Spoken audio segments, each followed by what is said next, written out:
Bienvenue à la vie sociale. Bon vendredi, épisode bonus, épisode surprise. Comment ça va, Camille? Ça va bien. Toi, comment ça va? Ben ça va bien. Premièrement, c'est l'été. Tu le sais, moi, l'été, je me sens léger. Revivre. Je me sens revivre. C'est comme si c'était la renaissance de Carl. L'été, tu le sais. Cocotte ressort. La cocotte ressort. J'ai moins l'air bête. C'est vrai. Je suis plus énergique, énergisée. Je me sens Prêt à tout affronter. Je me sens olé. Donc, merci d'être à l'écoute. Si on est vendredi puis vous écoutez cet épisode-là, il vient de sortir, vous avez été surpris, vous avez fait « Oh mon Dieu », vous avez pesé sur « Écouter ». Merci! Incroyable, merci. Et on nous demande souvent de faire des épisodes tous les deux. Ben, c'est parce que dernièrement, j'ai demandé puis... c'était quoi vos épisodes préférés parce que j'aime ça tenter le pouls à savoir c'est qui vous avez aimé qu'on reçoive, question qu'on s'enligne davantage sur ce que vous aimez. Puis étonnamment, on a eu plusieurs personnes qui ont dit l'épisode sur l'estime de soi. Ouais. Juste vous deux, si jamais vous ne l'avez pas écouté, allez l'écouter. Et le changement aussi. Le changement également. Notre tout premier épisode de la saison 2. Je pense que les gens apprennent davantage à nous connaître quand on est juste les deux et on se dévoile. On se dévoile, on devient vraiment... C'est vrai qu'on devient des livres ouverts et des fois, je réalise pas toutes les affaires que j'ai dites ici depuis 2 ans. C'est vrai. On en a dit des choses. C'est vrai. Une chance qu'on réécoute pas tout ce qu'on dit parce que on en dit des affaires. Et là, aujourd'hui, on va continuer d'en dire. Oui, on continue d'en dire. Et les gens que j'ai croisés dans les dernières semaines qui me disent qui me racontent des anecdotes sur ma propre vie que j'ai moi-même oubliées. Je suis comme, et talanouche!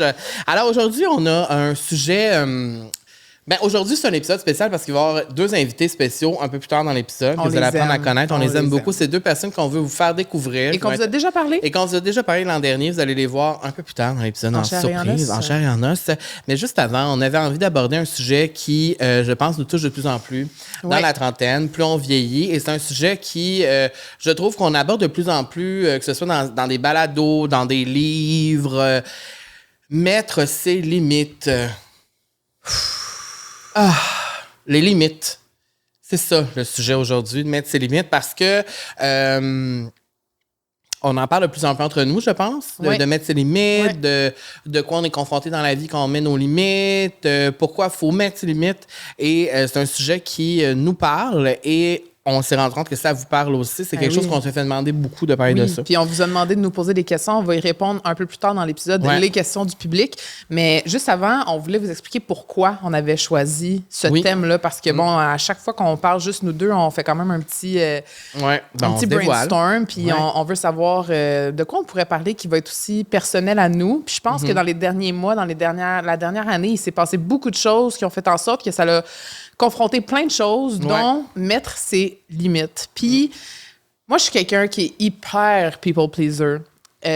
Puis, je pense aussi que j'ai été élevée d'une façon où être une bonne personne, c'est d'être là pour les autres, de dire oui, de pas dire non, de tout le temps être disponible en tout temps. Puis ça, je pense que c'est quelque chose que je suis fondamentalement, mais je pense que c'est quelque chose qui peut devenir hyper épuisant. De tout le temps vouloir que tout le monde soit bien alentour de toi. Tu veux pas déranger, tu veux pas déplaire, tu veux pas que les gens soient fâchés. Tu veux tellement te faire aimer. Et valider. Que tu vas piler sur tes propres limites. Je pense que c'est ça le modèle d'un humain parfait qu'on a souvent. Ouais. Plus on veut être un bon humain, plus il faut dire oui à tout le monde, être disponible pour tout le monde, aider tout le monde. Quand pourtant, il faudrait s'aider soi-même pour commencer. Bien dit. Bien dit. Ça va s'en aller en extrait. Et on voulait aborder ça parce que on en parle entre nous, mais pas trop.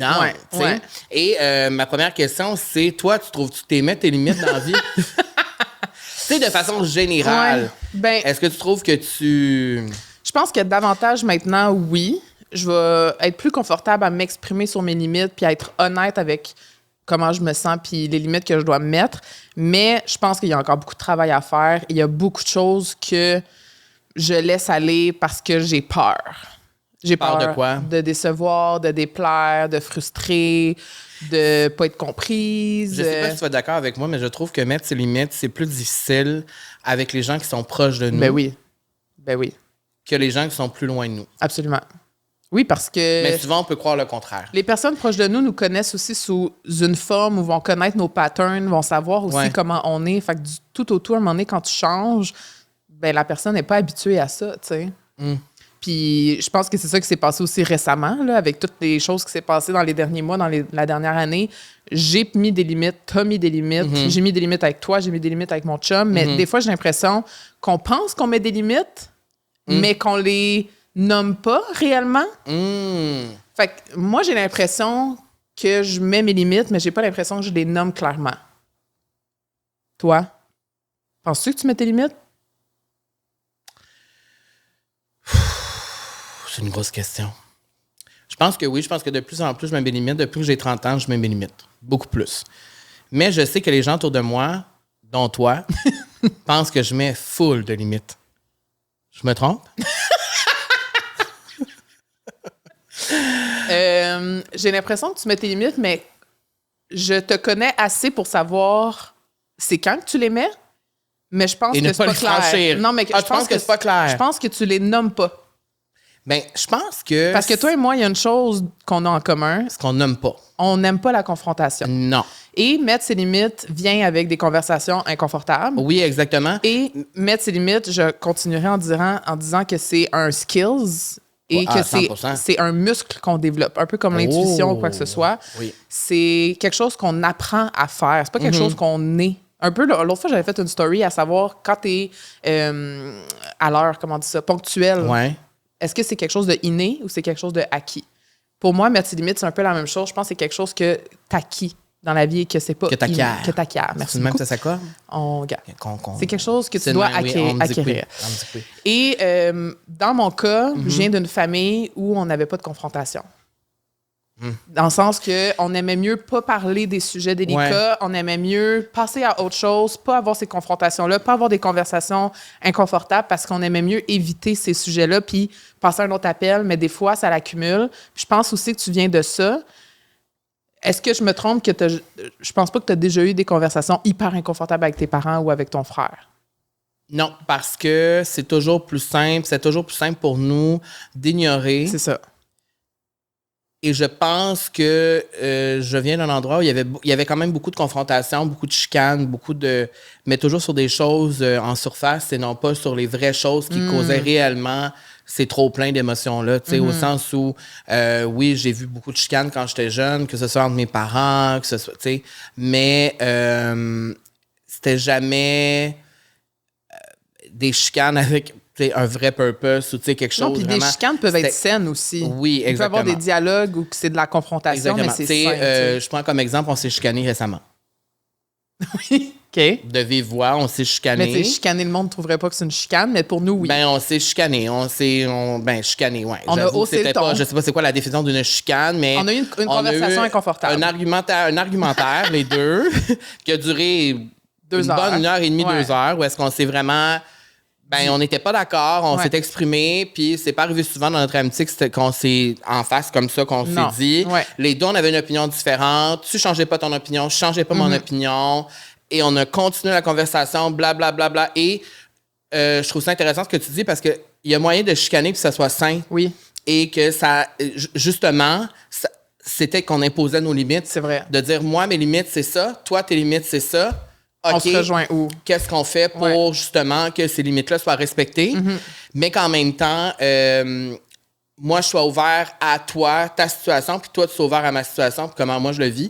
Donc, je trouve que c'est important de nommer. Oui, mais c'est ça. De parler de ça. Et je pense que je suis d'accord avec ce que tu as dit au sens où je pense que oui, je mets mes limites. C'est quand même rare que je fais des choses que j'ai pas envie de faire. Tu le sais, de plus en plus. Oui.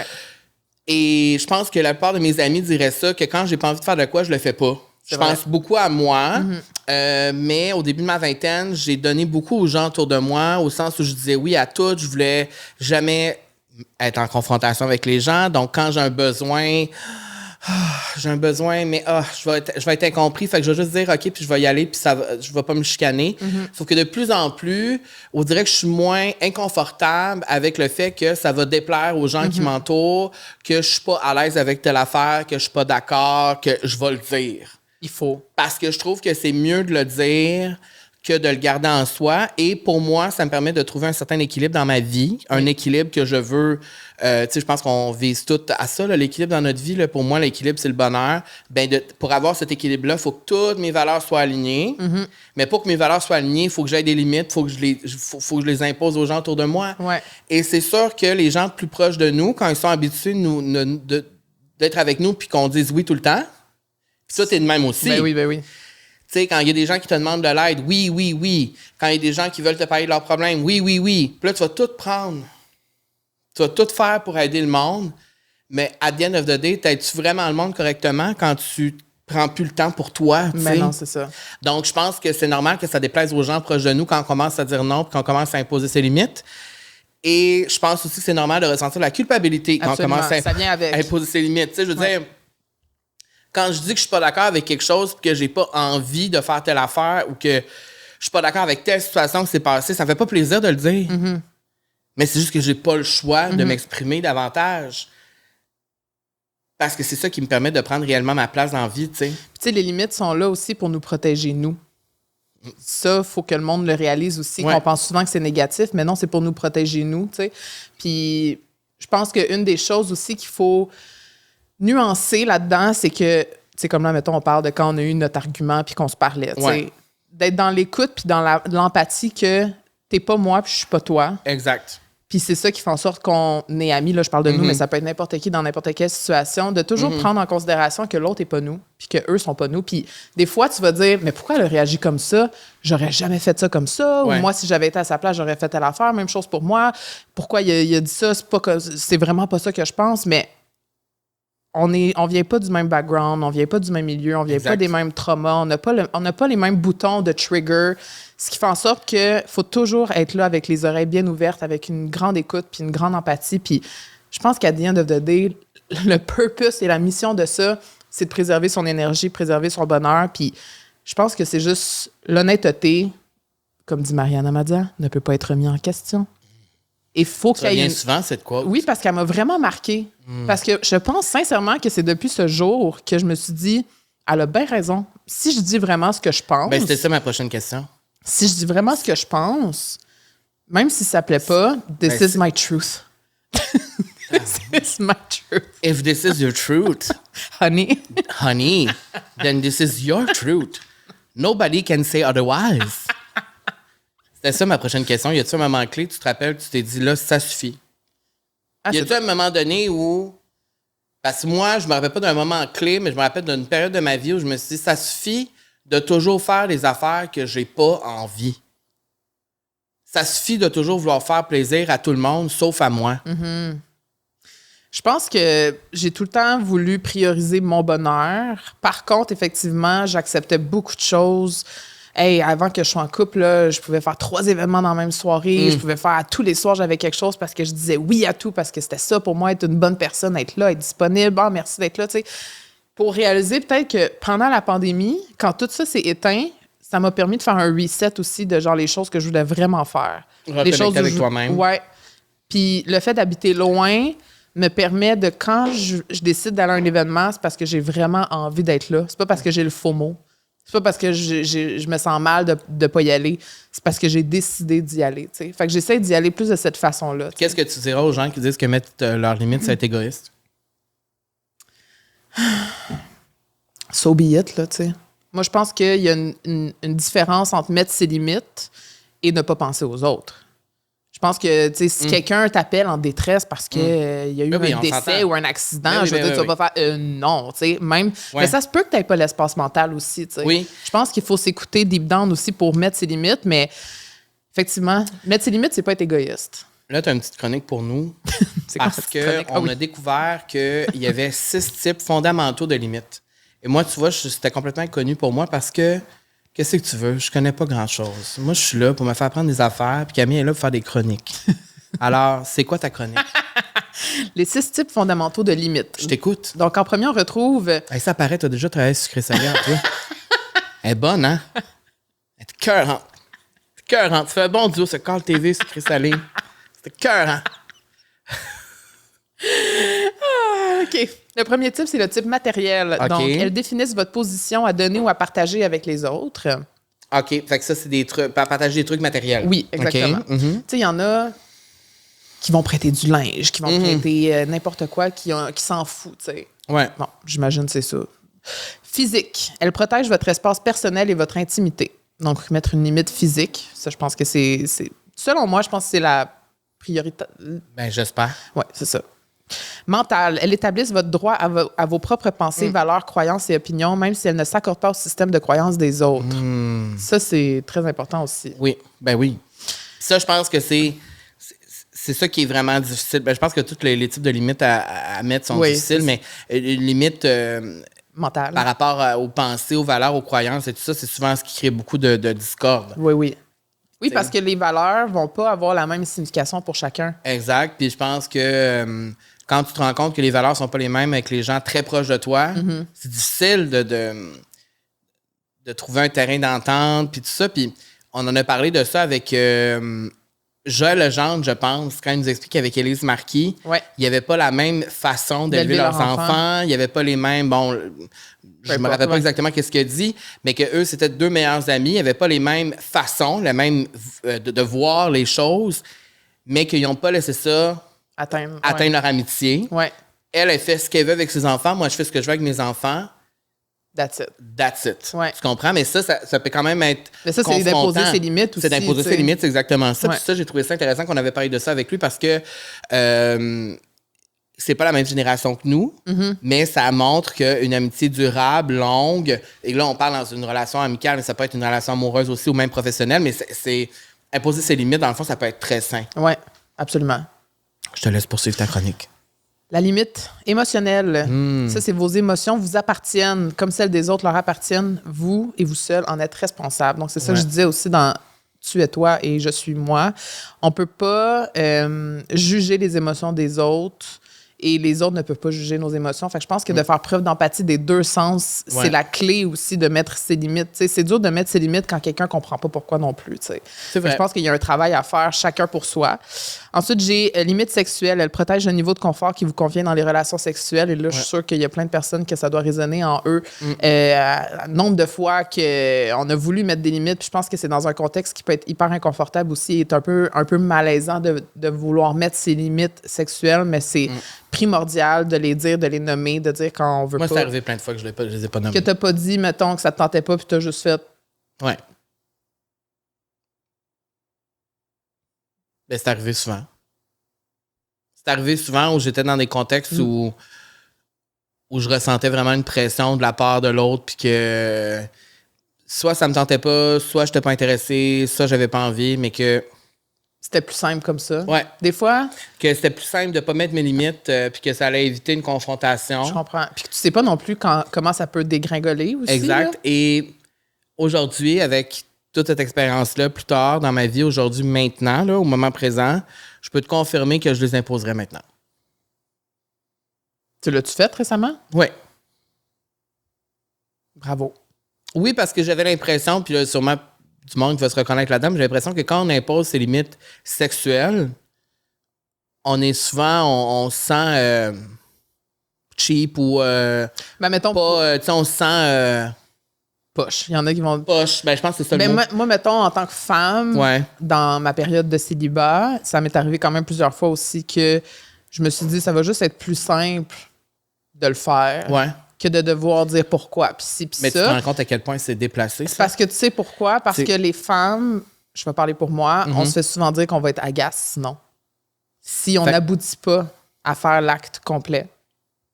Fait que tu sais, mettons, je rencontre un gars, on se french, puis là, ça devient chaud.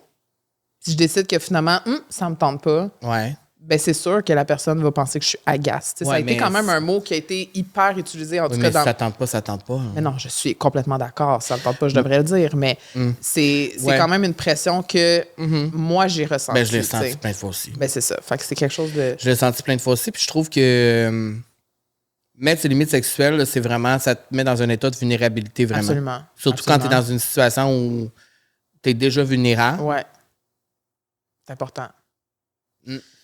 La dernière, ce serait spirituelle. Elle vous permet de déterminer votre relation avec Dieu, ou toute autre représentation spirituelle. Il y en a, là, je veux dire, qui vont mettre ses limites pour plein de raisons, mais Voilà, fait que ça, c'est les 6 types fondamentaux de limites, tu vois. Mon Dieu, j'adore tes chroniques, t'es bonne. Tu devrais faire de la télé, toi. T'es bonne. C'est vrai que, comme tu as dit tantôt, mettre ses limites, c'est un muscle qui se travaille. Ouais. Et ça se travaille. Je te confirme, ça se travaille. Moi, je pense que c'est à force de vivre des émotions négatives puis des trucs où je me sens pas bien, justement, ça a comme créé un déclic de genre, ben là, faut que je le fasse plus, faut que je m'assume plus. Et je trouve que c'est sain de le faire. Ça commence aussi avec... Quand tu files pas quelque chose, admettons, je me fais inviter à une soirée, puis ça me tente pas dès le début, de tout de suite refuser. Moi, je suis bonne là-dedans, de faire « oui, parfait ». Ou non. Et là, la veille ou le matin, faire « finalement... » T'es-tu une chokeuse, Camille? Depuis que j'habite loin, oui. Mais je suis une chokeuse... Sur 10, tu chokes comment? Combien? C'est parce que ça dépend des niveaux d'événements. Là, ben là, je m'en fous des niveaux. Tu chokes-tu ou tu chokes pas? Parce que moi, tu me choques pas. C'est ça. Fait que mais je parle... C'est sûr, moi, tu me choqueras pas. Je suis ton préféré, mais les gens que... Je choque pas les gens proches de moi pour des choses importantes.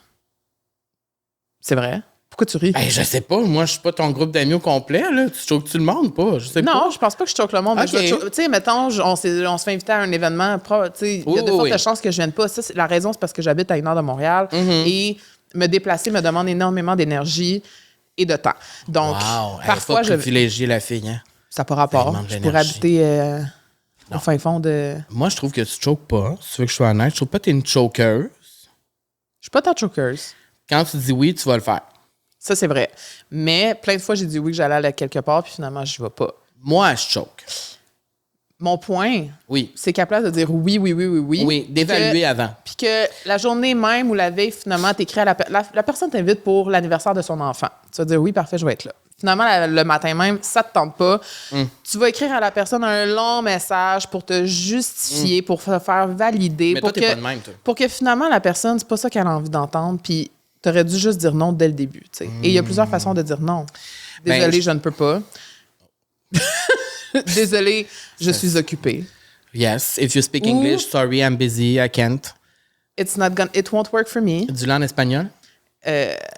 Non, je ne sais pas comment. Ben, ça revient à ce que tu dis ici. Les autres points que j'ai ici, c'est que dans le fond, pour comprendre ses limites, là, pour savoir c'est quoi ses limites pour pouvoir les imposer, ben, il faut comprendre puis identifier ses besoins d'envie. Qu'est-ce que toi, tu as envie de faire? C'est quoi tes besoins? Qu'est-ce que tu aimes? Se connecter à toi.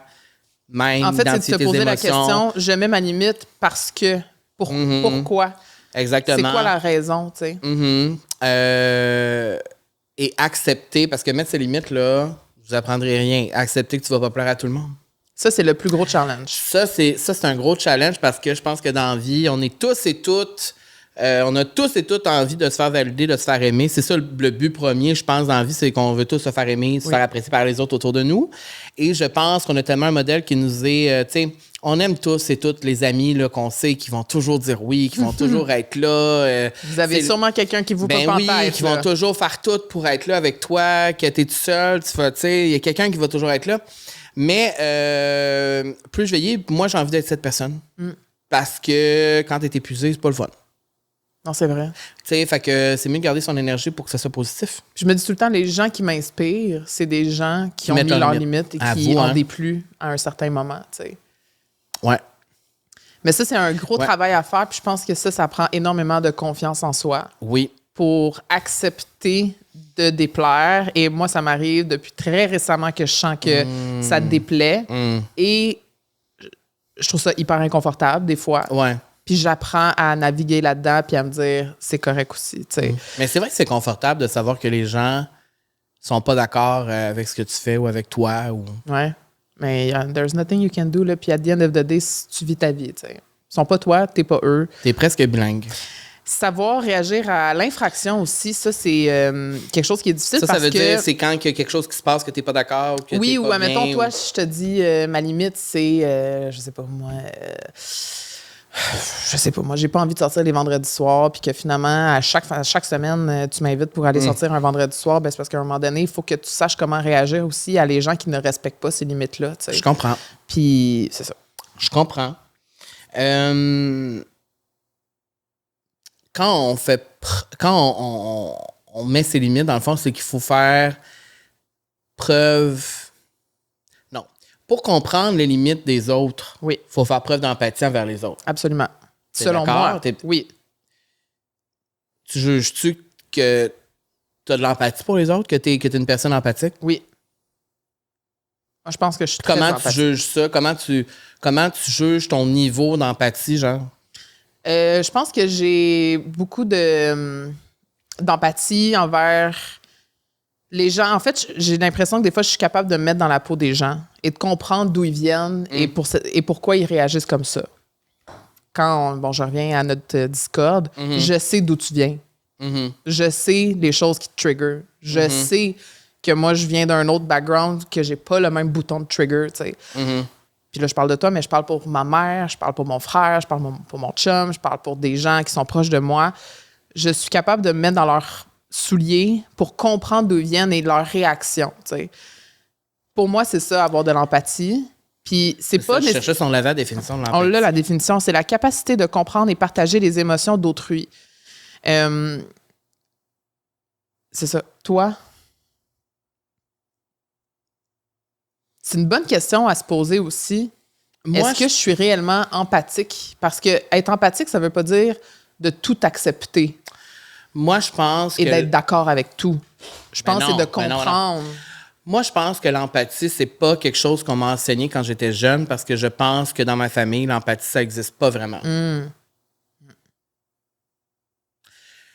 Je sais que c'est quelque chose qu'il faut que je travaille. Avoir de la réelle empathie. Parce que c'est bien beau de dire j'ai de l'empathie, je comprends ta situation, est-ce que je la comprends vraiment? Est-ce que je me mets vraiment à ta place? Est-ce que je suis vraiment empathique pour vrai? Mais la réponse, je pense que je tends de plus en plus à l'être.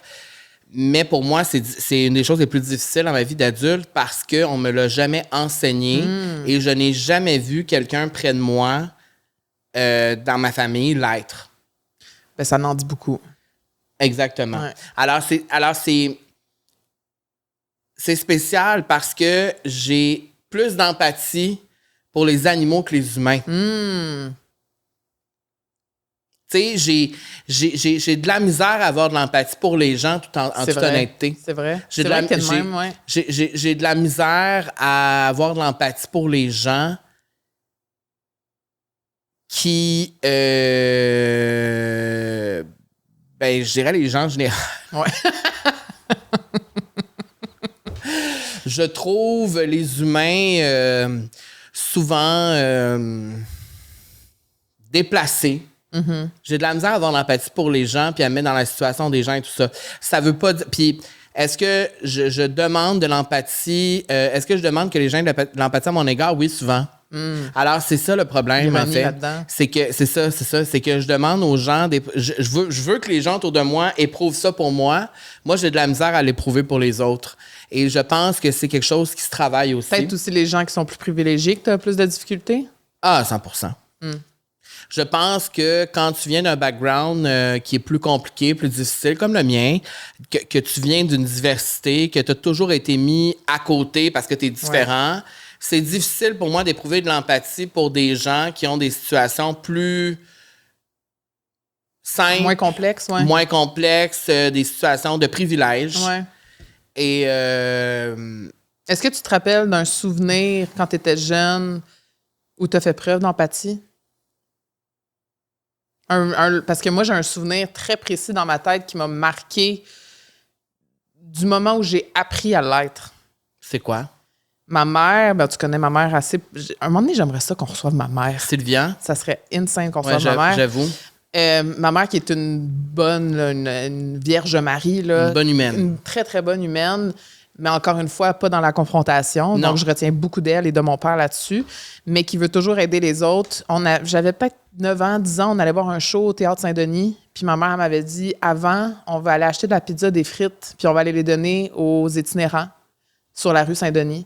Et je me suis promenée pendant 30 minutes avec ma mère à aller porter de la pizza, de la liqueur, des frites aux itinérants qui étaient là. Puis je me souviens que j'étais tellement gênée. J'étais comme, maman, pourquoi on fait ça? Puis elle m'a dit, tu vas apprendre à donner aux autres, à redonner aux autres qui ne sont pas dans ton privilège, tu sais.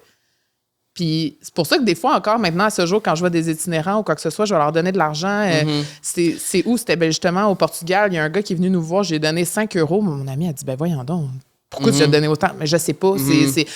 Si clairement tu me l'as demandé, c'est que tu en as plus besoin que moi. T'sais. Puis ça m'a appris beaucoup à redonner puis à être empathique envers les autres. Mais j'en ai pas de moment. Je me souviens un moment précis quand on était au secondaire. Et quand j'étais au secondaire, il y a le père de ma meilleure amie à l'époque qui s'est suicidé. Et ça a été un gros moment là, de mon secondaire parce que ça a été une épreuve quand même très, très, très difficile pour ma meilleure amie à l'époque. Et je me souviens que même à l'époque, dans cette situation-là, j'essaie d'être la meilleure personne possible pour elle. J'essaie de comprendre sa situation, de comprendre le deuil qu'elle vivait, le comprendre. Et que j'avais une immense difficulté. Les gens me demandaient, mais ça va? Tu sais, ça va-tu? Puis j'étais comme, ben oui, ça va, mais en réalité, est-ce que j'étais réellement capable de me mettre à sa place et tout ça? Je pense que en fait, c'est difficile de faire ça quand tu ne l'as jamais montré ou quand tu n'es pas... Alors, c'est pour ça que dans ma vie adulte, je navigue là-dedans à essayer de le vivre de plus en plus, tu sais, puis à essayer de comprendre... tu sais, je me rappelle quand ton père est décédé, pour moi, c'était gros parce que c'était quelque chose que, de un, je peux pas comprendre parce que j'ai pas de relation avec mon père. Et t'as pas perdu un parent. Et j'ai pas perdu de parent. Ouais. Et là, de devoir me mettre à ta place dans une situation où moi, j'en ai pas de relation avec mon père. Ah, c'est spécial. Et là, toi, tu pleures ton père. Et là, moi, je suis là. Puis là, moi, je dois essayer je pouvais pas comprendre. Mais j'ai essayé du mieux possible de comprendre comment tu pouvais te sentir et de faire en sorte de faire qu'est-ce que moi, j'aurais aimé que tu fasses si moi, je vivais quelque chose comme ça. Ouais. Alors, voilà. Je sais pas si c'était trop compliqué, mais vous me comprenez dans ce que je disais. Mais je pense que l'empathie, ça se travaille aussi. Puis je pense aussi que c'est gênant de dire qu'on n'a pas d'empathie. Parce que t'as l'air égoïste, t'as l'air narcissique, t'as l'air... mais je pense que c'est quelque chose qui se travaille et je pense que c'est bien correct de pas être la personne la plus empathique ever puis de pas tout le temps l'être puis d'avoir de la misère à l'être constamment. Moi, j'ai beaucoup de difficultés à l'être, mais je pense que c'est à cause d'où je viens. Puis aussi de pas mettre tout le temps la faute sur d'où tu viens, justement, mais de prendre tes responsabilités pour l'être davantage, parce que je pense qu'on a tous besoin de plus d'empathie dans le monde dans lequel on vit aujourd'hui, surtout dans le monde dans lequel on vit aujourd'hui. C'est un monde qui est tellement violent, qui est tellement... Il faut faire preuve d'empathie pour les autres, un peu plus de compassion, de bienveillance envers les autres. Alors, je pense que ça s'apprend. Bien, ça dit justement, c'est une qualité qui est essentielle et qui favorise les relations sociales, professionnelles, développe la confiance en soi et contribue à un monde plus juste. Mon Dieu, c'est ce que je viens de dire. C'est fou, pareil. Et en plus, ça fit avec nos deux invités qu'on va vous présenter dès maintenant. Oui, pour un monde meilleur. C'est un segment qu'on a filmé juste avant avec Thomas et Zoé de l'Alternateur. On les aime beaucoup. On vous les présente maintenant. Et c'est des personnes qui font preuve de bienveillance et d'ouverture envers le monde qui nous entoure et qui aident notre monde dans lequel on vit.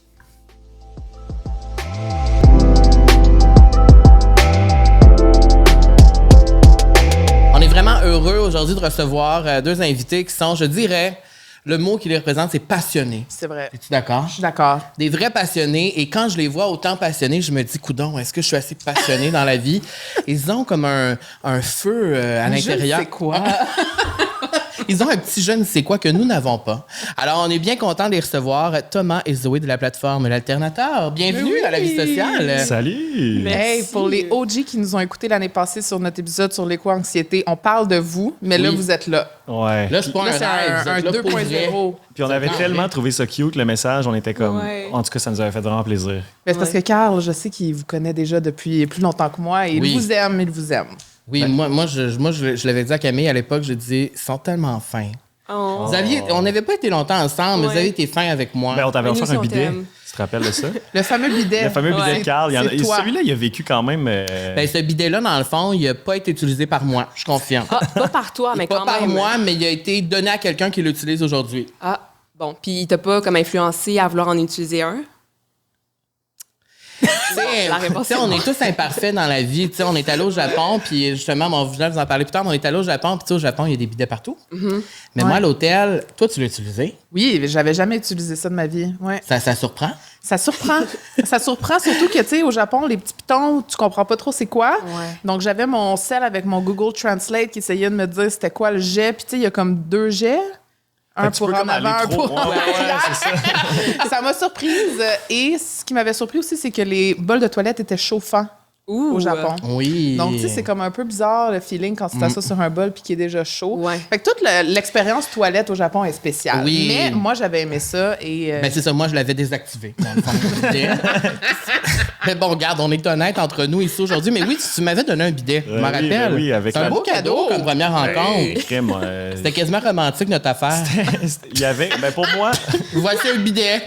Enchanté, Carl. Non, c'est ça, c'est comme une cassure qui se crée en sachant que tu l'as jamais utilisé. On dirait, Avoue, hein, ouais, t'es off, hein. Non, mais au final, c'est que ça sauve quand même de l'eau. Le monde le oui. sous-estime. Tu sais, oui, les bidets au Japon, là, ça, c'est un peu plus intense. Oui. Mais même au quotidien ici, mettons. Ben là. ouais. Ça sauve quand même de l'eau parce que veux pas, le papier de toilette, on sous-estime ça, mais c'est full d'eau. C'est comme des centaines de litres, juste un rouleau. Pour la production. Oui, exact, parce que le bois le rend en papier et tout. Fait que tu sais, le bidet, au final, même si c'est pas super nice au début, si tu l'adoptes, ça finit par sauver de l'eau. Tu dois t'adapter à un moment donné. Il y a plein de monde qui aime ça avoir un bidet. Oui. C'est moi qui ai un problème.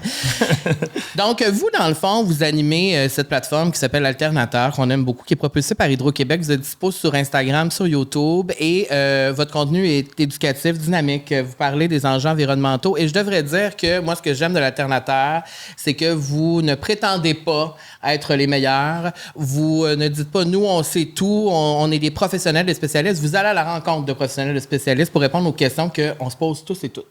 Et souvent, ici, à la vie sociale, on se l'est dit, on est des fois gênés de poser des questions à nos invités. On est comme, on se trouve un peu niaiseux, on sait pas, tu sais. Mais avec vous, on n'a pas ce feeling-là. Parce que souvent, quand on parle d'écologie, d'environnement, on ne sait pas les vraies informations. On veut en savoir plus, on veut s'informer, mais on a l'impression que si on pose trop de questions, on a l'air un peu comme... Ben, pas informé. Ou désengagé. Et vous, dans le fond, ce que vous faites, c'est vraiment ça. Vous allez à la rencontre des gens, c'est ça? Pour comprendre des concepts, aller aux informations, aller aux vraies sources. Ben vraiment. Puis en fait, c'est tellement un compliment là, que tu me dis ça, que vous nous dites ça, parce que pour nous, c'est ce qu'on veut. T'sais, on veut que l'alternateur, les gens, ils se sentent pas coupables. Ils se disent, hey, Thomas, hey, Zo, crime, je me reconnais dans cette personne-là, je suis pas parfait. Moi, là, je veux pas dire... moralisateur. Non, puis ça m'est arrivé de laisser le robinet couler pendant que je me brossais les dents. Confession. Ah, là, puis, Pour vrai? Ce qu'on fait, c'est qu'on se juge entre nous, dans le fond. Au final, on coupe tout ça pour le reste du monde. Non, mais c'est plus ça, c'est de dire comme, hey, pour vrai, on n'est pas parfait. Il y a des affaires qu'on peut faire ensemble, puis nous, on veut être un peu ces modèles-là de comme... On le sait pas non plus, des fois. Là. Avant de travailler sur un sujet, pour vrai, la 3/4 du temps, là, on n'a aucune idée de ce qu'on va parler.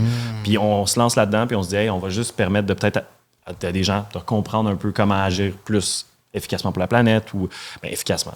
Consciemment. C'est ça, consciemment, puis réduire son empreinte. Fait que c'est un peu ça, dans le fond, l'alternateur. C'est comme une alternative positive qui culpabilise pas le monde. Là, On essaye aussi de prendre mettons, notre savoir, ou en tout cas le fait qu'on ne sait pas sur un sujet, pour commencer notre recherche, puis pour après ça présenter ça de manière un petit peu plus accessible, parce qu'on est comme nous, à la base, on connaissait pas ce projet-là, ou on connaissait pas cette initiative-là. Fait que comment est-ce qu'on peut justement en parler à la communauté de l'alternateur? Mais j'aime le mot accessible, c'est le mot que j'avais utilisé, je pense, l'année dernière, quand on a parlé de vous. Au sens où c'est un contenu qui est accessible. On se sent interpellé quand on le regarde. Puis on comprend aussi. On comprend. Je pense que c'est ça le plus important dans tout ça, c'est de comprendre que c'est des thématiques qui sont parfois qu'on peut trouver plus compliquées ou plus complexes. Puis, at the end of the day, c'est quand on finit de regarder une vidéo que vous avez fait, on est comme « Ah, peut-être que je pourrais changer ça dans ma vie au quotidien. » Puis là, ça fait qu'il y a des idées qui... Ben c'est ça, ce déclic-là, c'est notre but, dans le fond. C'est ce qu'on veut amener. Puis tu sais, des fois, là, honnêtement, on se dit... On se questionne, puis vous autres aussi, là, on se cachera pas, notre bulle de verre, dans tous les domaines qu'on a dans la vie, on se crée comme une bulle où on se dit, hey, tout le monde connaît ça. Mais nous, il faut se rappeler là, que l'environnement, là, il y a juste GES, gaz à effet de serre. Les gens, des fois, sont comme, ouais, OK, mais qu'est-ce que c'est vraiment? C'est abstrait. C'est comme ça, vraiment, c'est loin aussi de nous, tu sais. Fait qu'il y a tout ce concept-là d'arrêter de se dire que le monde savent tout, puis tu sais, nous, on n'est pas dans cette idée-là du tout. C'est vrai que tu m'as dit ça, puis là, j'ai comme fait... Mais c'est quoi exactement? Ouais. C'est un truc chimique, là, tu sais, au final. C'est de la vapeur qui fait qu'on augmente le réchauffement climatique avec ça. Mais, crime, tu demandes à quelqu'un d'expliquer ça, puis genre, bien correct si t'es pas capable. Là. C'est pas ça qu'on veut. Ce qu'on veut, c'est que tu comprennes que hey, peut-être que cette action-là que tu fais, là, tu réalises pas qu'elle impacte nos ressources, elle impacte l'air qu'on respire, la biodiversité. T'sais, nous, c'est ça qu'on veut créer un peu. Puis autant les actions qu'on peut faire au quotidien qui vont nuire au futur de la planète, autant ces actions-là au quotidien, si elles sont positives, peuvent être positives pour la planète, dans le fond. Oui, bien c'est ça. Puis il y a aussi quelque chose qu'on essaie de se dire, c'est que c'est mieux qu'on soit plein de gens pas parfaits que comme une petite minorité qui est vraiment parfaite puis qui fait plein d'actions, tu sais, dans le sens que c'est de réaliser qu'on est une communauté à être imparfait, ça nous donne quasiment plus le goût de se mobiliser puis de se mettre en action, tu sais. C'est vrai. Parce que c'est comme impossible des fois qu'est-ce qu'on se fait dire de faire, ou en tout cas c'est comme inaccessible même justement. Fait que de juste se dire OK, on est peut-être tous imparfaits ensemble, mais soyons une petite partie imparfaite ensemble, ça va faire une bonne différence. Je me reconnais tellement là-dedans parce que quand tu sais, ça fait presque 10 ans là, que je suis végé puis que je l'ai fait au départ vraiment pour les animaux, pour une question morale, sensible et tout ça. Et au départ, tu peux confirmer, j'étais très intense dans mes actions. Je voulais que tout le monde devienne comme moi. Si quelqu'un mangeait de la viande à côté de moi, j'étais fâchée. Puis je comprenais pas pourquoi les gens autour de moi faisaient pas comme moi. Mais mon minding a changé avec les années en me disant, j'aime mieux que tu manges la viande 1 fois, 2 fois semaine au lieu de 6-7 fois. Ben exact. Ça va changer bien plus pour les animaux, pour la planète, que tu le fais pas pantoute, tu sais, ou que tu le fais tout comme moi, tu sais, dans le sens qu'on on prend toutes nos décisions. Puis c'est le fun quand tu parles d'accessibilité aussi, parce que c'est pas tout le monde, c'est pas accessible à tout le monde de faire tous ces changements dans leur vie au quotidien. Vraiment, mais c'est une charge mentale aussi de savoir par où commencer, là, un peu. Fait que je pense qu'on le prend de cette manière-là aussi, tu sais, on devient comme une espèce de plateforme guide de comme par quelle porte je peux rentrer pour peut-être moindrement faire quelques actions puis changer quelques items ou quelques catégories dans ma vie qui va faire un petit peu, tu sais, un changement pour la planète, dans le fond. Ouais. Puis, est-ce que ça vous a toujours interpellé, le sort de la planète? Est-ce que c'est quelque chose que vous avez en vous depuis vraiment longtemps ou c'est récent? Mais ça, la réponse va être différente des deux, puis ça, je trouve ça full. Moi, c'est quelque chose que je pensais pas nécessairement faire, travailler en environnement ou faire du contenu en environnement. C'est arrivé à moi parce que l'alternateur, il cherchait du monde. Puis ce projet-là avait l'air débile. Là. C'était comme, soit créateur de contenu, promène-toi partout au Québec, parle d'énergie, parle d'environnement. Moi, j'ai vu ce job-là, j'ai dit, OK, là, faut que j'aille voir c'est quoi. Puis finalement, ils ont fait des auditions, puis en tout cas, longue histoire courte, ils ont sélectionné Zoé et moi pour faire partie du projet. Puis c'était Marianne Plaisance qui était à la base, qui avait fait Émile Roy puis Marianne Plaisance qui nous avaient sélectionnés. C'est un beau duo, ça aussi. Ouais, vraiment. Puis c'est drôle, on a croisé Marianne au Gala Influence Création, puis elle était toute contente de nous voir. Elle était comme, oh my God, c'est comme le projet que j'ai mis au monde. Puis là, c'est vraiment cool. Oui, parce que vous étiez nommés tout comme nous. Ouais, bravo! Ouais, c'est malade. Mais bravo à vous aussi. Ouais. On n'a pas gagné, c'est pas grave. Nous non plus. Yes, sir! C'est comme. Mais c'est ça, tu sais, c'est que je pense que moi, c'est arrivé un peu avec l'alternateur. Puis pour vrai, je fais une maîtrise en environnement, là. Fait que c'est vrai que ça m'a rentré dedans. Puis j'ai fait. Sais-tu quoi? Je pense que je peux plus faire une job ou faire quelque chose qui va pas être aligné avec mes valeurs. Puis ça a comme été le déclencheur, l'alt. Très cool. Fait que moi, c'est un peu...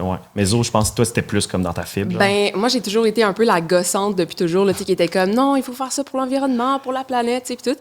Mais je pensais pas nécessairement travailler en environnement. Quoique, j'ai quand même continué mes études, tu sais, j'étais en sciences environnementales. Puis, mais là, après ça, à un moment donné, j'ai switché, puis je suis allée en télévision. Fait que là, puis c'est tellement drôle parce que, dans le fond, quand je suis rentrée en télévision, j'ai écrit dans mon journal intime, je veux faire des vidéos qui parlent d'environnement, je veux me promener à travers le Québec. Mon Dieu, c'est exactement ça. Oui. Malade, là, j'étais comme, à chaque fois que je vois ce petit message-là ou que je me rappelle de ça, je suis comme, c'est vraiment exactement ce que je fais. Fait que j'ai toujours eu de l'environnement vraiment ancré en moi, tu sais, comme, ben, je veux dire, le sort de la planète, puis qu'est-ce qu'on peut faire, puis tout. Mais il y a comme une partie de moi qui était comme, OK, ouais, finalement, je veux travailler en environnement. Tu l'as manifesté, là. Ouais, c'est clairement, ça. Ouais. C'est quoi, depuis le début que vous faites ce projet-là, qui vous a surpris le plus, mettons, sur la planète en ce moment, là, ce qui se passe, là? Qu'est-ce qui est le plus choquant, là, qu'il faudrait s'activer le plus rapidement là, possible? Je pense que qu'est-ce qui est le plus choquant, c'est que la solution est extrêmement simple, mais en même temps vraiment comme difficile à exécuter, dans le sens où comme qu'est-ce qu'on peut faire pour revirer la situation, c'est, je pense, en général, juste tout réduire, tu sais, réduire notre consommation d'eau, d'électricité, de vêtements, d'alimenter notre alimentation de viande, comme tu disais. Fait que, tu sais, juste de prendre le concept de réduire, ça a l'air super facile, mais c'est extrêmement difficile quand c'est comme appliqué dans notre vie, tu sais. Comme de juste essayer de changer notre manière de consommer dans toutes les sphères, c'est vraiment, vraiment compliqué puis dur, là, tu sais. C'est comme on est tout le monde ici là, en train d'essayer de se demander comment on va faire, mais dans le fond, tu réalises que c'est comme, ben, c'est juste réduire. Ouais, mais on dirait qu'à tous les jours, on est porté à acheter quelque chose ou à consommer quelque chose. C'est ça. Parce qu'on vit dans un monde de même, un peu comme. On n'a pas nécessairement conscience aussi de qu'est-ce qui a un impact. Tu sais, mettons, quand on consomme l'électricité, genre, on n'a pas l'impression qu'on est en train de gaspiller ou de consommer. Tu sais, c'est pas tangible. Genre. Fait que je pense que l'alternateur, justement, on est là pour, comme, juste se rappeler que, hey, on ouvre la lumière, puis c'est comme, il y a tout des fils, puis des pylônes, puis une centrale qui fonctionne au bout de la ligne. Ben, c'est ça qu'on fait. Puis même on a fait des vidéos, là, si vous allez sur notre chaîne, on les voit toutes, là, mais on a fait la Baie James, on a fait Manic 5, tous les barrages. Pour vrai, là, je dirais à tout le monde là, qui nous écoute là, d'aller voir un barrage parce que ça te fait réaliser. Je me rappelle, j'étais à Baie James, là, on marchait sur le barrage, puis moi, je disais à la fille, il est où le barrage? Elle dit, ben là, c'est la planète. Puis là, j'étais comme, ah! Puis là, de réaliser que c'était gros de même, là, ça a comme fait, moi, dans le fond, j'allume ma lumière chez nous, puis je me contrefous de où ça vient. Mais dans le fond, ça a pris c'est des milliards, c'est de l'ingénierie là, de malade. Ouais, puis là, nous, on réalise pas ça à la maison. C'est comme, d'aller visiter, ça te fait tout comprendre comment c'est gros, c'est du temps, c'est de l'argent. En tout cas, moi, c'est ça qui est quasiment le plus choquant pour répondre à votre question. Mais si tu n'as pas la chance d'aller visiter un barrage dans ton quotidien... mais moi, je l'ai vu, mais je sais pas c'est lequel barrage exactement, mais j'ai vu une de vos vidéos, je l'ai plutôt complet. Mais je pense que c'est lui, justement, puis où on voit vraiment toutes les infrastructures et tout ça, puis tu parles avec les gens là-bas, puis on dirait que je réalise pas qu'il y a des gens que dans leur vie, c'est ça, leur métier, sont là, puis ils font ça, genre... Il y a des runs de monde qui viennent, qui passent, là, qui partent en avion à chaque semaine pour s'occuper du barrage. Puis c'est la majorité de l'énergie au Québec là, qui vient de là. Pas juste un peu, la majorité. Là, t'sais. Fait que c'est ça qui nous fait vraiment réaliser aussi l'impact de notre réalité, nous, quand on se rend pas compte de tout ce qui fonctionne pour qu'on ait accès à toute cette énergie-là, cette consommation-là qu'on a. Là, puis là, on parle d'énergie, mais ça peut être alimentaire, ça peut être des vêtements, des objets, puis tout ça. Qu'est-ce qu'on peut faire au quotidien pour améliorer la planète? Plein de choses. Ouais, mais comme... Pas trop. J'ai envie de dire, genre, parce que là, je suis sûr qu'il y a des gens qui se disent, oh my god, l'éco-anxiété monte, là, parce que on parle de ça, puis là, c'est big, mais aussi relaxer par rapport à ça. Je pense que ce qu'on peut faire, c'est se dire, c'est quoi les trucs les plus atteignables dans ma vie, tu sais. Ouais. Puis si toi, ton problème, c'est que tu dis, moi, je consomme full de linge, parce que j'aime ça, mais comme, essaie de te garder une limite de consommation au niveau du fast fashion. Si toi, ton problème, c'est la bouffe, ben, essaie de, tu l'as dit, Carl, tantôt, 1 repas par semaine, tu sais. C'est d'y aller avec quelque chose d'atteignable parce que n'importe quoi qu'on fait qui n'est pas atteignable, qu'on se donne comme objectif, ça va pas durer. Pour vrai, ça dure pas ou on l'atteint pas puis on est comme découragé. Ouais. Parce que je dirais au monde, là, c'est juste, trouve-toi 2-3 zones là, où tu penses que tu peux t'améliorer puis lance-toi là-dedans. Puis je pense de le faire aussi avec des amis, tu sais, comme de se faire des défis. OK, mettons, janvier, février, mars, j'achète pas de vêtements. Tu sais, c'est comme, je fais rien. Ou c'est comme, OK, entre amis, mettons, on se rejoint à chaque lundi, puis on intègre un nouvel aliment qu'on peut acheter en vrac, mettons. Puis là, c'est comme, on se crée des défis, puis des événements aussi, tu sais, autour de notre changement qui va nous donner un petit peu plus de motivation, clairement, tu sais. Puis je pense aussi que c'est comme un peu ça qu'on essaie de faire dans l'alternateur, de comme, ben on est tous en gang en train d'essayer de faire des micro-changements parce que, pour vrai, les petits gestes, tu sais, on peut autant dire, ouais, mais les grosses entreprises, les industries, ils devraient changer, tu sais, mais les petits gestes ont un énorme impact aussi. On reste les consommateurs, hein, ça.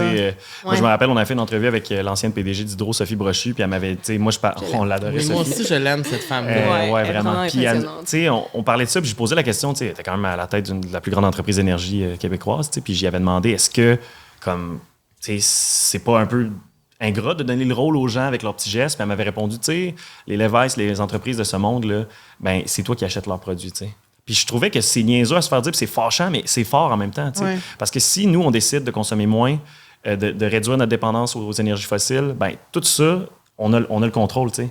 C'est vraiment le pouvoir de l'achat et de consommateur, là, tu sais. Ben, c'est un peu comme les réseaux sociaux, tu sais, quand il y a du monde qui dit ben, je suis pas telle personne parce que ça reflète pas mes valeurs, ben change de poste, tu sais, c'est toi qui décide ta consommation, fait que c'est un peu la même chose. Mais il faut se rappeler aussi qu'on a plus le contrôle qu'on pense. Oui, on se fait bombarder de plein d'affaires, mais on a aussi le contrôle sur ce qu'on achète, ce qu'on consomme, ce qu'on fait au quotidien, tu sais. Ouais. Vraiment. Puis je pense que c'est bon ce que tu dis, de penser à toi, dans ta situation, à toi, qu'est-ce que tu peux, toi, faire dans ta vie à toi, parce que c'est pas pareil pour tout le monde. Ben, exact. Le truc universel, moi, j'adore pas ça. Tout le monde devrait être vegan, tout le monde devrait être végé. C'est pas possible pour tout le monde. Est-ce que ça mettrait une pression folle sur le soya? Là? Les comme demain matin, là, on arrive, est-ce que notre soya, il y a vraiment pas d'impact? Là, aussi, comme, c'est jamais noir ou blanc. Puis en fait, ça, c'est fou, parce que nous, dans l'ALT, c'est comme si on filtrait toutes les nouvelles, puis le côté plus négatif, parce qu'on veut que ça ressorte positif. Mais c'est ça qu'on se rend compte, c'est qu'il n'y a pas de truc parfait, il n'y a pas de recette miracle, là, tu sais. On est beaucoup sur la planète, on essaie de faire notre mieux, puis on essaie de réduire un peu l'impact qu'on a sur elle, mais il n'y a pas de solution miracle. Là. On n'a pas comme... C'est bon de dire que c'est positif aussi, le contenu que vous voulez faire, et non moralisateur. Là, non, c'est vraiment parce que même nous, là, on essaie de de changer dans tout ça. Tu sais, on n'est pas parfait, justement. Fait que vous n'êtes pas parfait. Non, spoiler, non. Vous n'êtes pas parfait, mon Dieu, vous avez l'air. Mais le pire, là, c'est que des fois, je me dis vraiment que la plus grande de ces jeux, c'est Zo. Des fois, j'ai quasiment peur, des fois, de faire des affaires. Comme là, mettons, des fois, j'oublie mon lunch, puis là, ça fait 2 take-out de suite, là, tu sais, que je vais me chercher. Puis là, je suis comme, hey, là, Zo, genre, il y a personne qui me regarde, mais je suis comme Zo, c'est sûr qu'elle est comme. Mais c'est drôle que tu dis ça, parce que je suis arrivée aujourd'hui avec ma salade. Oui, puis là, j'ai dit, voyons, c'est quoi ça? C'est quoi dans ton Tupperware? Ouais, c'est ça. Nous, on est comme, mais. C'est la première fois depuis qu'on tourne ici que j'amenais mon lunch. Parce que j'avais de la salade chez nous que j'allais perdre. Je me suis dit, je vais amener ma salade. Mais au moins, à la place d'en acheter on commande jamais de take-out. Nous, on mange juste pas. Dans le fond, c'est qu'on se nourrit pas, c'est pas mieux. Juste quand on travaille ici. Parce oui, que c'est sinon... ça. Parce qu'on se nourrit. Ça, c'est sûr qu'on se nourrit très bien. Hein, je pense que ça paraît. Mais je suis vraiment content que vous soyez là. Et là, on veut briser la glace.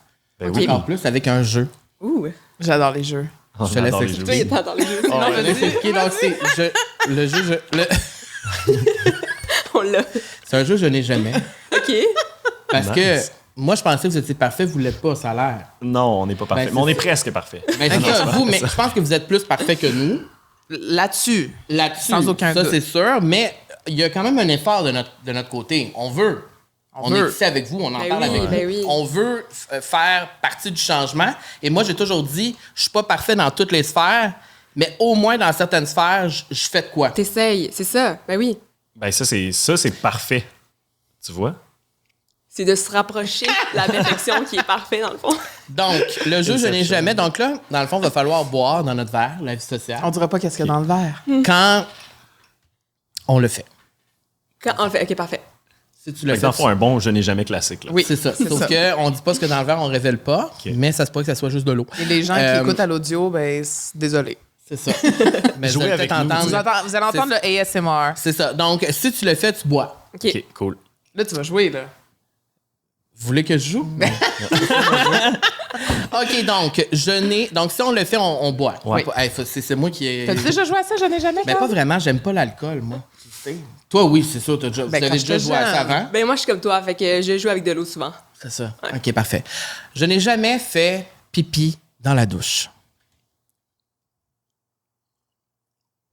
Les 4, on a bu. Ouais, alors les 4, on a bu.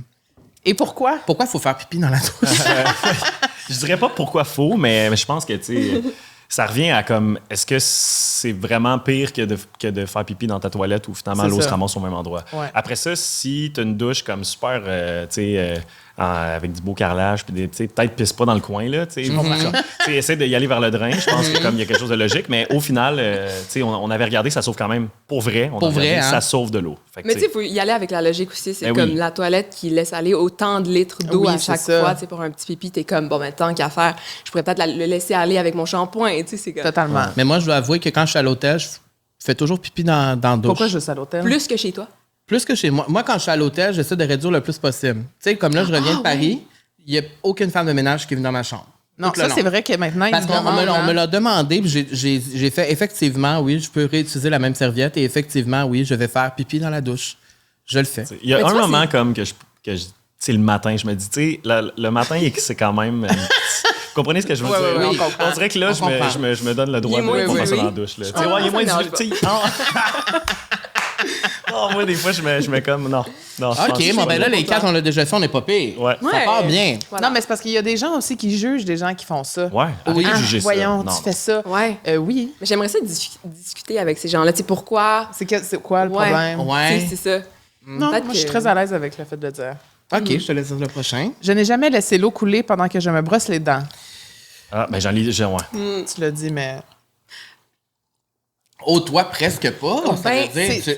Je l'ai fait jeune, moi, en passant. C'est ça. Ça, c'est quelque chose que j'ai compris aussi. Je pense que ça vient de là, tu sais, la sensibilisation. C'est comme, on est, tu réalises, non, là, je fais plus ça, mais je l'ai déjà fait. Ouais. Mais clairement que, tu sais, il faudrait que je prenne une petite gorgée, mais c'est juste que, tu sais, des fois, je me pose la question, je suis comme en train de me brosser les dents, puis là, j'ouvre le robinet, puis là, je suis genre, oh merde, je suis pas prête à cracher maintenant, tu sais, mais là, c'est comme, finalement, j'ai-tu ouvert le robinet trop tôt?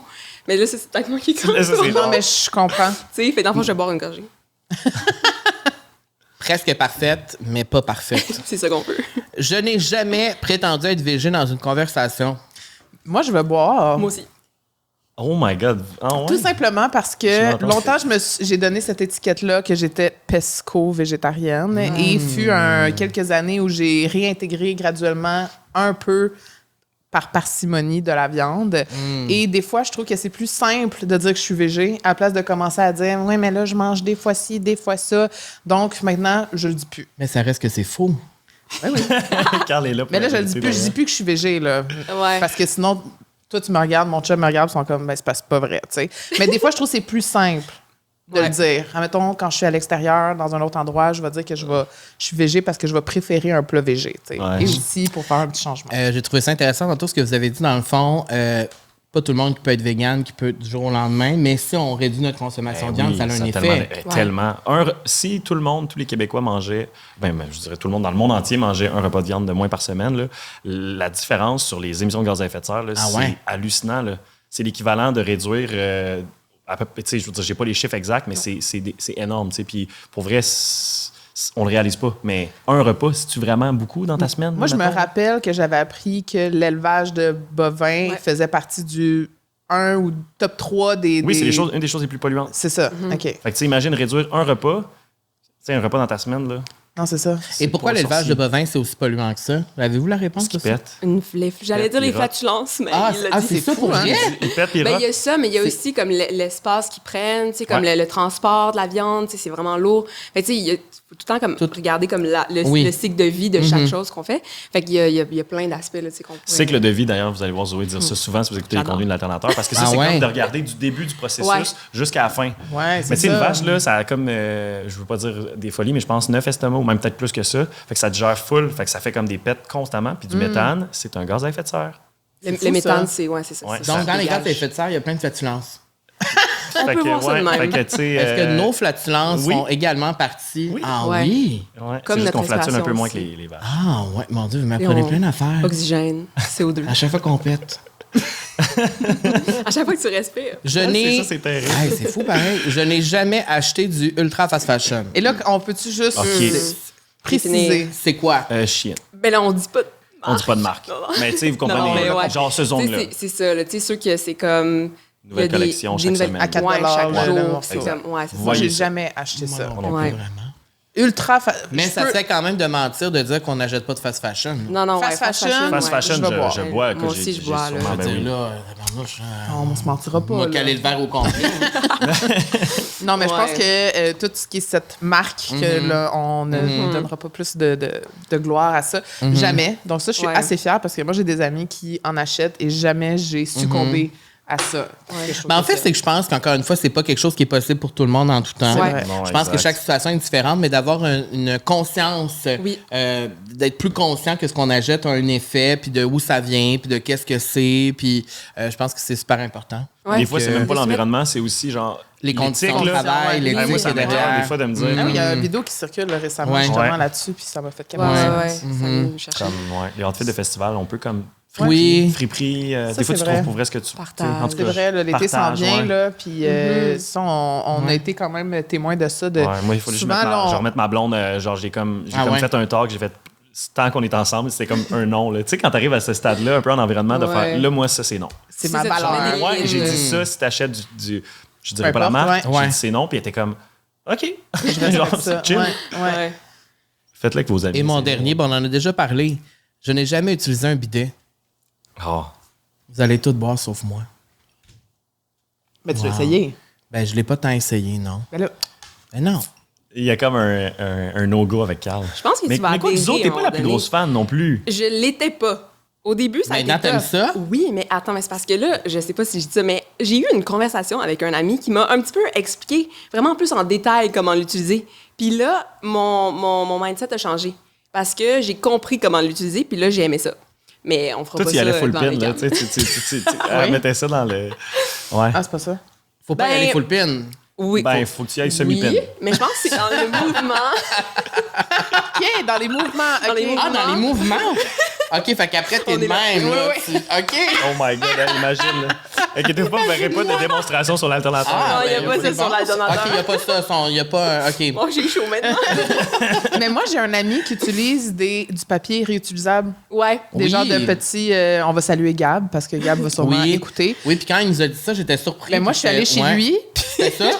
Ah, mais il y avait ça pour les invités aussi? Ben non, mais il y avait un papier de toilette, mais j'ai vu, je cherchais le papier de toilette, puis j'ai juste vu comme plein de petites débarbouillettes. Là, je me demandais, je me posais des questions, puis il y avait son petit sac de trucs. Mais j'ai eu la moi, discussion j'ai avec ça. quelqu'un qui faisait ça, puis il m'a dit qu'il n'était pas capable de le faire. Mais on était ensemble, je sais pas. Ouais. Mais qu'il fallait qu'il laisse un papier de toilette pour les invités parce qu'il était comme pas au stade de leur imposer ça. Genre, Oui, je puis trouvais de ça laver aussi l'heure. Ouais, là, on tombe dans une. En tout cas. Je m'excuse, Gab, j'ai utilisé ton papier de toilette. Quel a été votre sujet préféré à couvrir jusqu'à maintenant? Parce que là, le jeu est terminé, on a tous... Ouais.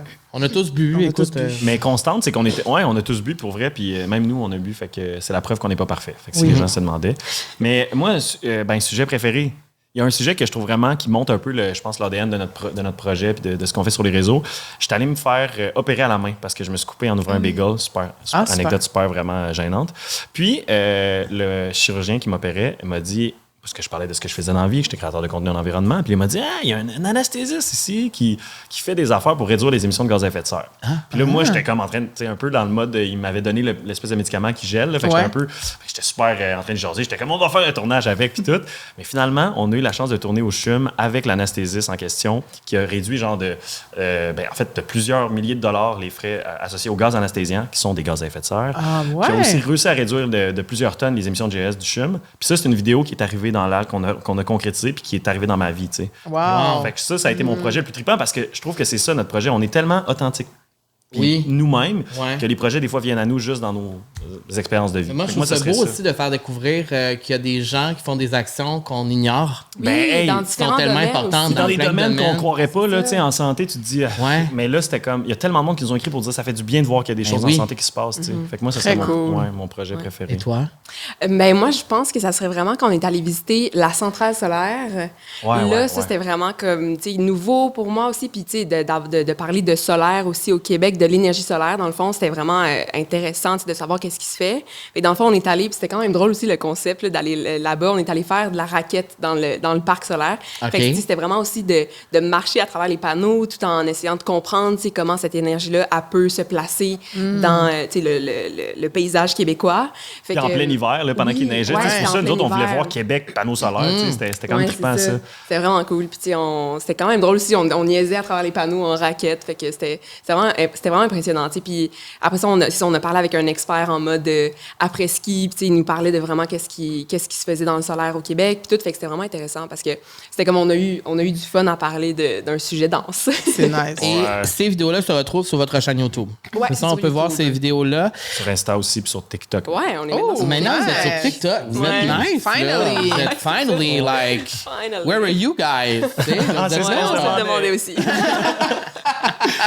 Alors, on peut vous retrouver l'alternateur sur toutes ces plateformes-là, sur les réseaux sociaux. Ma dernière question pour vous, c'est quelle thématique aimeriez-vous aborder que vous n'avez pas abordé encore? Ou ce serait quoi votre rêve? Là? Qu'est-ce que vous voudriez faire connaître plus aux gens? Ouais.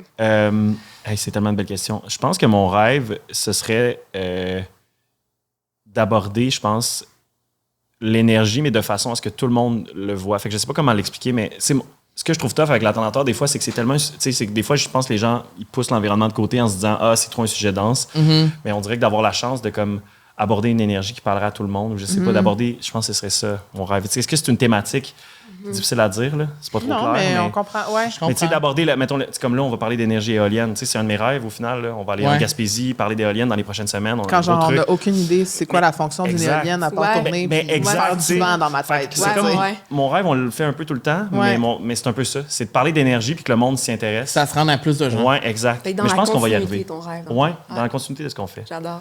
Oui, on parle souvent d'énergie là, parce qu'on aime bien, on est comme passionné d'énergie, mais il y a tout le volet biodiversité aussi que moi j'aime vraiment, là, comme aborder des, comme justement, là, tu parlais de la Gaspésie, mais on s'en va visiter des lieux comme le Barachois, qui est comme un milieu humide, qu'on n'entend jamais parler, qu'on voit pas, mais qu'on se rend compte que c'est un milieu qui est super, qui existe juste dans le Canada, dans l'Est du Canada, fait que c'est comme, moi c'est d'aller à la découverte de milieux, qui sont super riches en biodiversité, puis de les découvrir, puis de les montrer aussi, puis d'amener aussi toute notre communauté à ces endroits-là qu'on n'a pas nécessairement l'impression qui ont des immenses services écologiques aussi à rendre, tu sais. Puis, fait que c'est vraiment, on a le goût de les protéger quand on les voit. Oui, c'est ça, parce que c'est ça, au final, plus on se rend compte, plus on s'intéresse à quelque chose, plus on a envie de se soucier de cette chose-là. Fait que j'ai l'impression que, moi, mon rêve, c'est d'aller, de parler de toute la biodiversité qui existe pour pouvoir encore plus la préserver puis s'en soucier. Au final, c'est ça. On veut que les gens comprennent mieux comment réduire leur consommation d'énergie puis leurs émissions de gaz à effet de serre puis qu'ils protègent la nature. Ouais.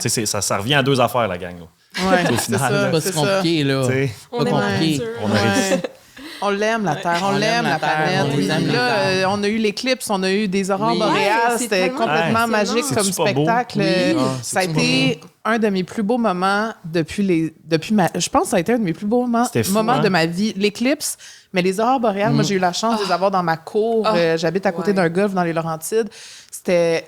En haut de ma tête, j'avais le cœur de l'aurore. Puis, bref, ça m'a tellement fait réaliser à quel point on est petit, mais on habite sur une roche qui flotte. Puis, pour vrai, c'est tellement précieux. Il faut tellement y faire attention. Ouais. Puis, si on veut continuer d'avoir des beaux spectacles comme ça, on a une responsabilité. Puis, je trouve que la mission est primordiale, en fait. Là. C'est Vraiment. magnifiquement dit. Je suis tellement d'accord avec ça. De réaliser qu'on est tout petit et qu'on n'a pas ce contrôle. On pense qu'on n'a pas le pouvoir, mais au final, on on peut. l'a un petit peu. Ouais. C'est C'est vraiment aussi vrai. d'être encore plus impressionné, comme tu dis, devant le spectacle de la nature. Exact, de s'ancrer dans le moment présent puis de Vraiment. réaliser vraiment sur où on vit puis qu'est-ce qui Ouais. nous entoure puis à quel point prendre soin, c'est important. Puis on l'avait mentionné l'année passée, mais on prend souvent soin de nos relations avec les autres, mais moins de la planète. Ben, De on a mère tendance à nature. vraiment les diviser aussi, à les Exact. catégoriser, mais dans le fond, En on même est temps. tellement Tellement vrai. imbriqués. Là, C'est ouais.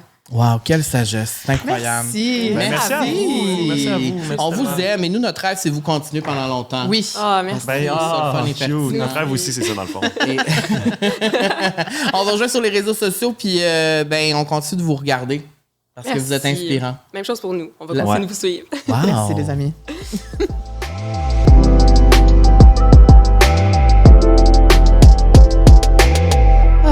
On les aime tellement. Ils sont tellement fins. Ah.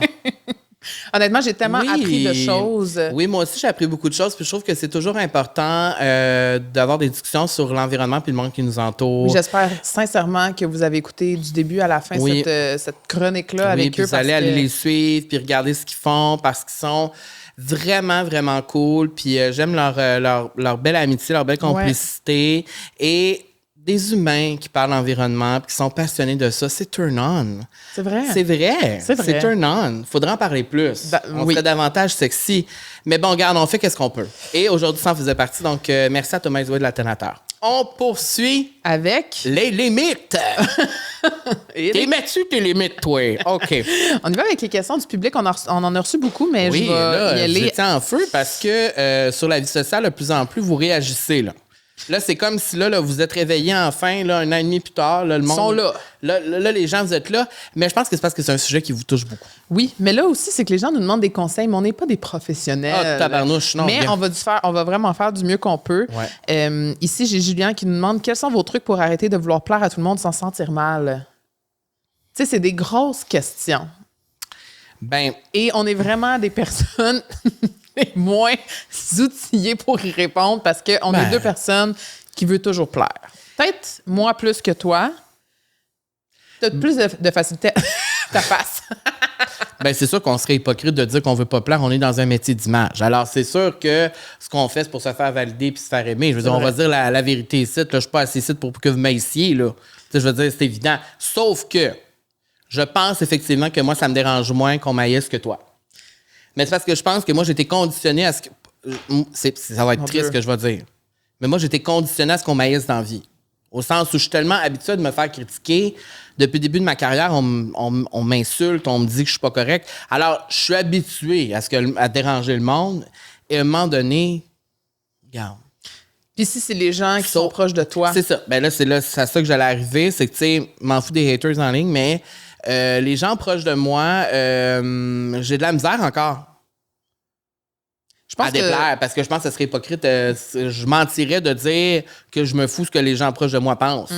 Tu sais bien, je veux dire, combien de fois j'ai été pris dans des relations, dans des situations, Dans des guet-apens, c'est ça qu'on dit? dans des get happens. Des guet-apens. Un guet-apens? Un guet-apens, get-happen. J'aime ça parce qu'elle valide tout ce que je dis. Ça, c'est le fun. Elle valide toutes les informations que je dis pour pas que j'ai l'air niaiseux. Tu sais, quand t'es pris dans un guet-apens, c'est pas ça? Ça, c'est comme... Une embuscade. C'est une embuscade. Tu sais, quand- J'ai été embusqué tellement de fois dans ma vie parce que je voulais pas déplaire qu'aujourd'hui, j'essaie d'être le moins embusqué possible, si ça se dit. Et ça, c'est tellement vrai. Maintenant, quand je sens dès le départ que je n'aurai pas envie ou que je ne serai pas bien ou que j'ai un feeling que c'est pas bon, j'y vais pas, je le fais pas. Est-ce que ça a toujours été positif pour toi? De faire ça? Ouais. 100%. Donc, ton truc pour arrêter de vouloir plaire à tout le monde... c'est vrai, parce que là, Juliana, c'est quoi son nom? Juliane, ma belle, c'est Juliane O qui a posé cette question-là? OK, c'est le nom de Juliane. Juliane, mon truc, ça serait... Sans se sentir mal. Je pense que mon truc, Juliane, là, ce que je pourrais te dire, ce que tu peux te rappeler tout le temps, c'est dans la vie, peu importe qu'est-ce que tu vas faire, qu'est-ce que tu vas dire, où tu vas aller, tu vas jamais plaire à tout le monde. Alors, à un moment donné, je veux dire, peux-tu t'écouter? Ben, c'est faut let go de ce que les autres pensent de nous, parce que vivre à travers le regard des autres, là, c'est lourd à un moment donné, là.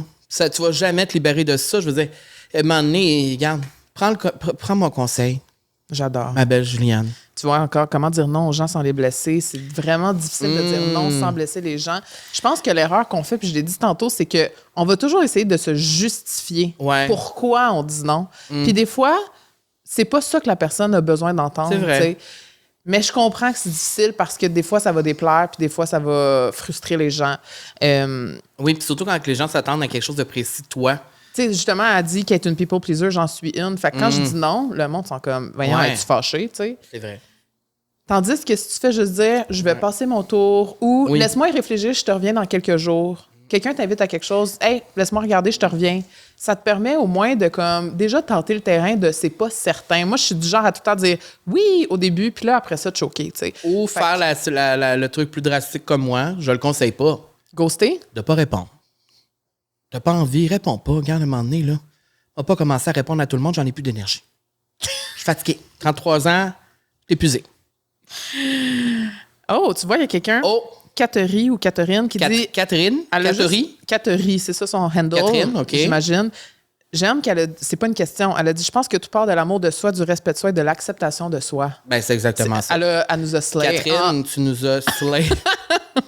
Dans le fond, Catherine résume l'épisode d'aujourd'hui. Je pense que c'est vraiment ça. Mais je pense que c'est vraiment ça pour vrai. S'accepter.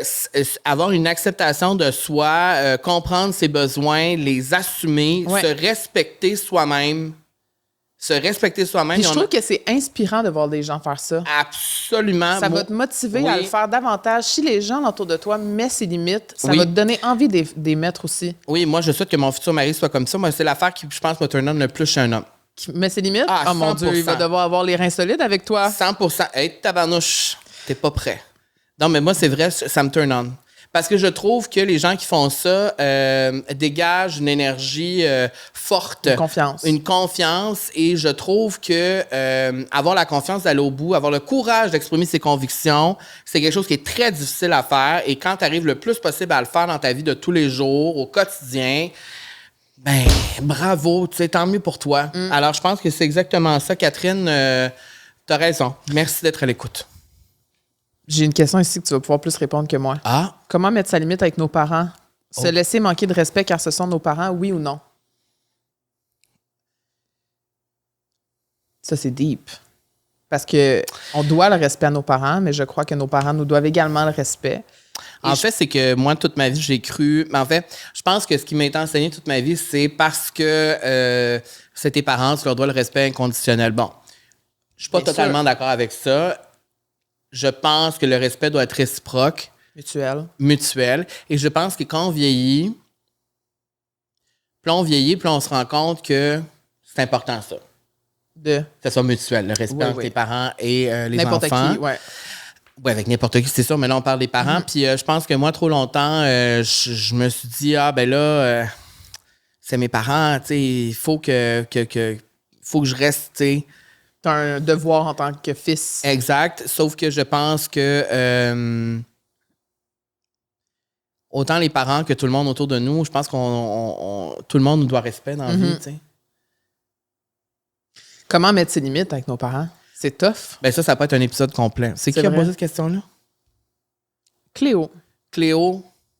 On va faire un épisode spécial à ses parents. On a déjà fait des épisodes, on en a déjà parlé des parents. Oui, mais pas tant. Il faudrait faire un épisode complet. On reçoit nos mères.